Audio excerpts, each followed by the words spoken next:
El Evangelio de hoy nos presenta uno de los relatos más hermosos del tiempo pascual, el camino de los discípulos de Emaús. Es una historia que no solo cuenta algo que ocurrió hace más de 2000 años, sino que describe nuestra propia vida de fe. Si recordamos los evangelios de estos domingos de Pascua, vemos una especie de recorrido.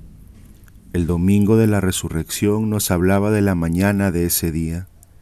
María Magdalena, Pedro y el discípulo amado encuentran el sepulcro vacío. El segundo domingo de Pascua nos mostraba lo que ocurrió al final de ese mismo día. Jesús se aparece a los discípulos reunidos. Pero el Evangelio de hoy nos cuenta qué pasó durante el día de la resurrección. ¿Dónde estuvo Jesús todo ese tiempo? El Evangelio responde: pasó el día caminando con dos discípulos que iban hacia Emaús. Y aquí aparece algo sorprendente. Esos discípulos no eran personajes importantes. De uno sabemos que se llamaba Cleofás, del otro ni siquiera conocemos el nombre. Eso tiene un mensaje muy profundo. Ese discípulo sin nombre somos nosotros. Jesús quiso mostrar que el día más importante de la historia también quiso pasarlo caminando con cada uno de nosotros. El Evangelio nos dice que los discípulos iban tristes, desanimados y decepcionados. Decían: nosotros esperábamos que Él sería el libertador de Israel. Habían escuchado incluso que Jesús estaba vivo porque algunas mujeres habían hablado de la resurrección, pero aún así estaban alejándose de Jerusalén. Esto nos enseña algo muy importante. No basta saber que Jesús resucitó. Se puede saber mucho de Dios, conocer la religión, participar en ceremonias, rezar novenas o asistir a procesiones. Pero eso no significa necesariamente que tengamos fe. La fe nace cuando tenemos un encuentro personal con Jesús vivo. Y el Evangelio de hoy nos muestra lo que ocurre en ese encuentro. Primero Jesús se acerca y escucha.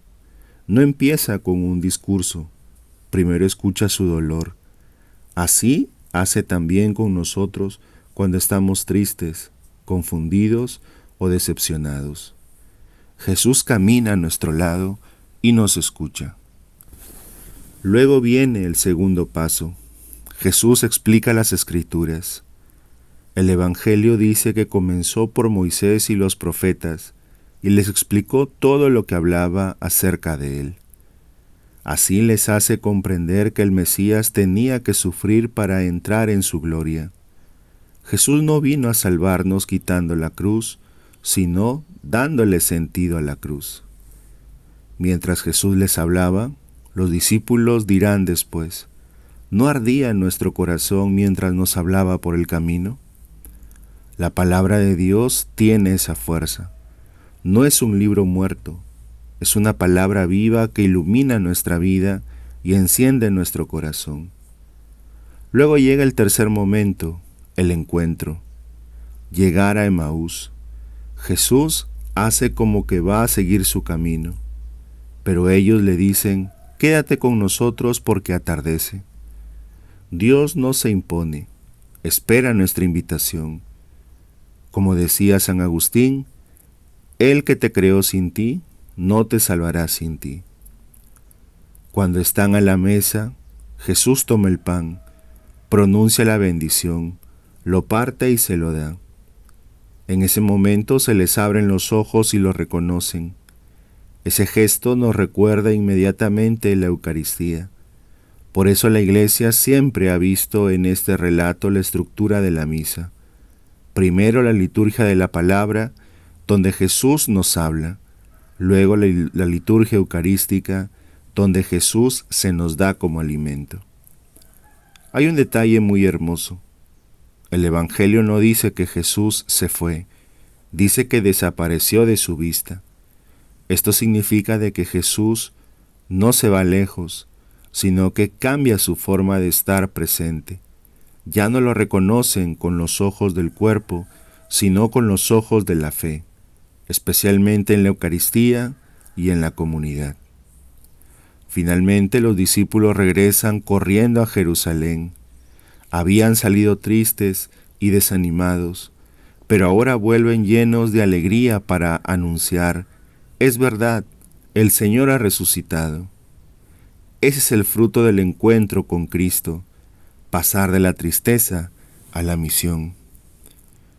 El camino de Emaús también es nuestro camino. Muchas veces caminamos con dudas, cansancio y preocupaciones, pero el Señor resucitado camina con nosotros, nos habla con su palabra y se nos da en el pan de la Eucaristía. Pidámosle hoy al Señor que abra también nuestros ojos para reconocerlo y que, como los discípulos de Emaús, nuestro corazón vuelva a arder cuando escuchemos su palabra y cuando lo encontremos al partir el pan. Feliz domingo para todos.